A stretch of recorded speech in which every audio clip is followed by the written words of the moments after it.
Hello everyone, আসসালামু আলাইকুম। আশা করি সবাই ভালো আছেন।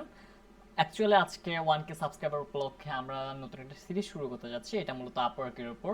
সো আমরা যেন আপওয়ার্ক অনেক ভালোভাবে কাজ করতে পারি, অনেক ভালোভাবে ক্লায়েন্টকে রিচ করতে পারি, সেই টোটাল বিষয়টা নিয়ে আমি এই সিরিজে বিস্তারিত আলাপ আলোচনা করার চেষ্টা করব। সো আমরা ভিডিওর মেইন পর্বে চলে যাই। যাওয়ার আগে কেউ যদি স্টিল সাবস্ক্রাইব না করে থাকেন, ডেফিনেটলি আপনি সাবস্ক্রাইব করবেন। এত মার্কেট রেখে আপওয়ার্ক কেন? ফার্স্ট অফ অল, আমি আপওয়ার্ক সম্বন্ধে বেশ 2016 সাল থেকে 2022 সাল, প্রায় 6 বছরের একটা লম্বা জার্নি গেছে আমার আপওয়ার্কের উপর দিয়ে। মাঝখানে অনেক সময় কাজ করা বন্ধ ছিল, ইভেন স্টিল কাজ করার কিছুটা বন্ধ আছে, বাট একটা লম্বা জার্নি পার করতে হয়েছে। সো মোটামুটি বলতে পারি আমি এই আপওয়ার্ক বিষয়ে একটু প্রো লেভেলের। সো আমি মনে করলাম যে আমার ভিডিওটা বানানো উচিত, যেহেতু আমি এই বিষয়ে বেশ ভালোই পারি, বেশ ভালো অভিজ্ঞতা কিংবা বেশ ভালো দক্ষতা আছে। সো প্রথমত কিছু কথা, যে কথাগুলো খুবই গুরুত্বপূর্ণ। আপওয়ার্ক হচ্ছে অন্যান্য মার্কেট প্লেস তুলনায় অনেক প্রফেশনাল একটা মার্কেট, অন্যান্য মার্কেট প্লেস তুলনায় অনেক বেটার একটা মার্কেট, অনেক রিচ কিংবা ধনী টাইপের একটা মার্কেট। আর এখানে যে ক্লায়েন্টগুলো আছে কিংবা যারা কাজ করে, মোটামুটি কম বেশি সবাই প্রফেশনাল। আমি অন্যান্য মার্কেটকে ছোট করে দেখতেছি না, ইয়েস ডেফিনেটলি তারাও প্রফেশনাল, বাট আপনি যখন আপওয়ার্কে কাজ করবেন, এখানে হচ্ছে ম্যাক্সিমাম কাজ আসে হচ্ছে আপনার বিট করার উপর, আপনার কাভার লেটার লেখার উপর। সো আপনি একটা ক্লায়েন্টকে কিভাবে ইমপ্রেস করতেছেন, আপনার কাভার লেটার কতটা সুন্দর, আপনার প্রোফাইল কতটা গোছানো, আপনার পোর্টফোলিও কতটা স্ট্রং, সব কিছু ভ্যারি করে হচ্ছে আপনার আপওয়ার্কে একটা জব হান্ট করার জন্য। সো এখানে ডেফিনেটলি আপনাকে অনেক স্ট্রংভাবে খেলতে হবে। আর আপনি যদি এখানে খুব ভালো কিছু করতে পারেন, আমি স্ট্রংলি যদি নিজেকে একটা পজিশনে নিয়ে যেতে পারেন, তাহলে আপনার পেছনের দিকে তাকানোর প্রয়োজন হবে না, আই হোপ। আর এখানে যে ক্লায়েন্টগুলো আছে, আমি কিছু কিছু ক্লায়েন্টের প্রোফাইলগুলো রিভিউ করলাম, যারা হচ্ছে 1 মিলিয়ন, 10 মিলিয়ন, 100 মিলিয়ন পর্যন্ত, যারা এই পর্যন্ত হায়ার করে আসছে রেগুলার। সো যে জায়গায় আপওয়ার্কে একটা ক্লায়েন্ট 100 মিলিয়নের উপর ইনভেস্ট করতেছে তাদের প্রোফাইল থেকে হায়ার করার মাধ্যমে। সো আমরা যদি এখানে সত্যিই ভালোভাবে কাজ করি, তাহলে এটা বলার অপেক্ষা রাখে না যে আমরা খুব ভালো কিছু করতে পারবো। আমি আজকে সংক্ষিপ্তভাবে কিছু বিষয় নিয়ে আলাপ আলোচনা করবো। আমি প্রথমত প্রোফাইলে চলে যাই। এখানে আমি যা লিখি আগে, গ্রাফিক ডিজাইনার, গ্রাফিক ডিজাইনার লেখার পর আমার সামনে কিছু প্রোফাইল আসছে, আমি প্রোফাইলগুলো ওপেন করে নিই। সো আপনাদের বোঝাতে সুবিধা হবে আমার।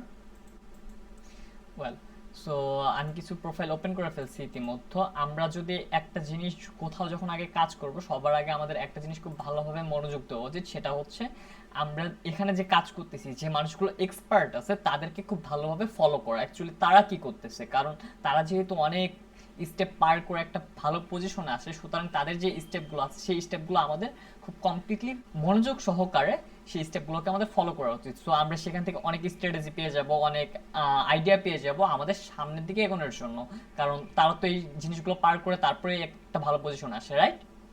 সো আপনি যদি দেখেন, তাহলে দেখতে পারবেন যে যতগুলো ভালো প্রোফাইল আছে, সবগুলো প্রোফাইলে একটা জিনিস কমন আছে, সেটা হচ্ছে একটা সুন্দর হাসি মার্কা ফেস। সবাই এই জিনিসটা ক্যারি করে। আমি দেখছি বিভিন্ন বাংলাদেশিদের প্রোফাইলে, যারা হচ্ছে এমন একটা ছবি দেয় যেটা দেখার পর মানে কথা যে বলবো কিংবা তার সাথে যে কথা বলবো সেই রুচিবোধটা আসে না। অ্যাকচুয়ালি ফার্স্ট লুকটা অনেক গুরুত্বপূর্ণ, কারণ আপনার আউটফিট দেখার পর, আপনার চেহারার যে এক্সপ্রেশনটা আছে সেটা দেখার পর মানুষ আপনার ডিসাইড করে যে সে কি আপনার সাথে কথা বলবে কিনা সে আপনার সাথে কথা বলবে না। সো আমি প্রথমত যে কাজটা করা খুবই গুরুত্বপূর্ণ, খুব ছোট, বাট এই ছোট ছোট জিনিসগুলো না অনেক বড়ভাবে এফেক্ট ফেলে। সো আমরা সর্বপ্রথম প্রয়োজন, আপনি স্টুডিওতে যে ছবি তুলতে পারেন কিংবা যেভাবেই হোক, একটা সুন্দর ছবি লাগবে যেখানে একটা স্মাইলি ফেস থাকবে এবং খুব সুন্দর দেখাবে, যেন কেউ আপনাকে দেখলে কথা বলার আগ্রহটা ফিল করে। ওয়েল সো তারপর হচ্ছে টাইটেল।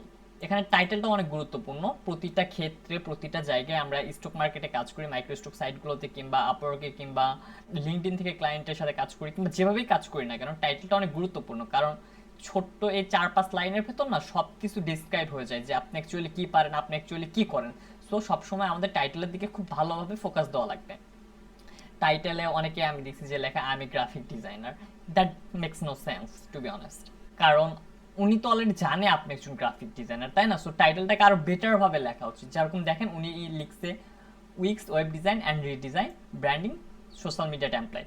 সো ওনার লেখাটা কিন্তু মানে 1 2 3 4 5 6 7 8টা 8টা শব্দের মাধ্যমে কিন্তু সে পুরো জিনিসটা একদম ক্লায়েন্টকে বলে দিছে যে আমি অ্যাকচুয়ালি এক্স্যাক্টলি এইটা করি।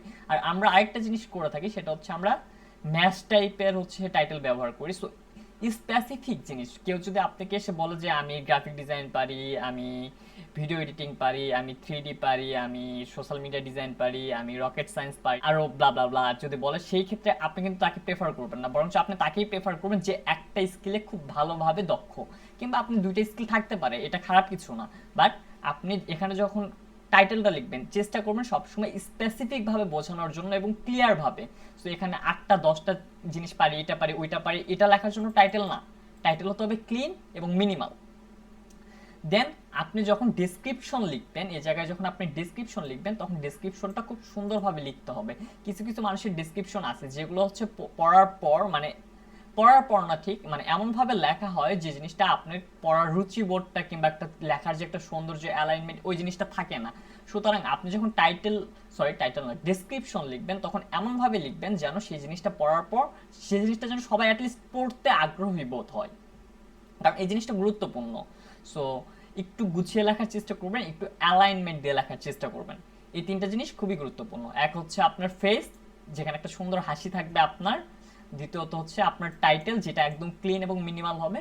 আর তৃতীয়ত হচ্ছে আমাদের ডেসক্রিপশন, যে ডেসক্রিপশনটা একদম ডিটেলস থাকবে, কোনো আজে বাজে কোনো কথা, যে কথাগুলো নেসেসারি না ওই কথাগুলো বাদ দিব, আর এত সুন্দরভাবে অ্যালাইন করবো যেন যে কোনো কেউ দেখলেই পড়তে আগ্রহ বোধ করে। লাইক দেখেন ওনাদের কিছু ইমোজি ব্যবহার করছে, তারপর হচ্ছে পুরো প্রসেসটা দেখেন, ইমোজি না ব্যবহার করলে এখানে ডট টাইপের যেই ছোট্ট ডটটা আছে সেটা ব্যবহার করছে, কিংবা অনেক ক্লিন ভাবে লেখার চেষ্টা করছে যে কেউ যদি পুরোটাও না পড়ে তারপরেও সে দেখতে একটা সৌন্দর্য আছে। আর সে যদি পড়তে চায়, লাইক আপনি যদি অনেকগুলো হাবিজাবি লেখেন তাহলে স্পেসিফিক সে যে জিনিসটা খুঁজতেছে সেই জিনিসটা খুঁজে পাওয়া টাফ হবে। সো আমরা যে কাজটা করবো সেটা হচ্ছে খুব সুন্দরভাবে ক্লিন ভাবে লিখবো যেন অ্যাটলিস্ট সবার জন্য রিডেবল হয়। আর চতুর্থত হচ্ছে আপনার সুন্দর একটা পোর্টফোলিও থাকা গুরুত্বপূর্ণ। আমরা পোর্টফোলিওতে কিছু কিছু জিনিস মিস্টেক করি, যে জিনিসটা মিস্টেক করি তার মধ্যে একটা হচ্ছে আমরা পোর্টফোলিওতে 20টা 50টা 100টার মতো ডিজাইন অ্যাড করে ফেলি এবং অনেক হিজিবিজি ডিজাইন অ্যাড করে ফেলি, যে জিনিসটা মোটেও গুরুত্বপূর্ণ না। আমরা সবসময় চেষ্টা করব 10টা থেকে 15টার মধ্যে ডিজাইনগুলো কমপ্লিট করার জন্য। 10টা থেকে 15টা ডিজাইন টোটাল হচ্ছে আমাদের পোর্টফোলিওতে থাকবে এবং আপনার সবচেয়ে বেস্ট যে শটগুলো আছে সেই বেস্ট শটগুলো থাকবে। ওয়েল, আমি আরও বিস্তারিতভাবে আলোচনা করব পুরো ডিটেলসে নেক্সট ভিডিওগুলো থেকে, বাট এখন বর্তমানে আমরা যে 3টা জিনিস শিখলাম সেই 3টা জিনিসগুলোকে আমরা খুব ভালোভাবে লিখবো, খুব ভালোভাবে অর্গানাইজ করব, আমরা ধীরে ধীরে আগাবো। সো সবাই ভালো থাকবেন, আর স্টিল কেউ যদি সাবস্ক্রাইব না করে থাকেন ডেফিনেটলি সাবস্ক্রাইব করবেন।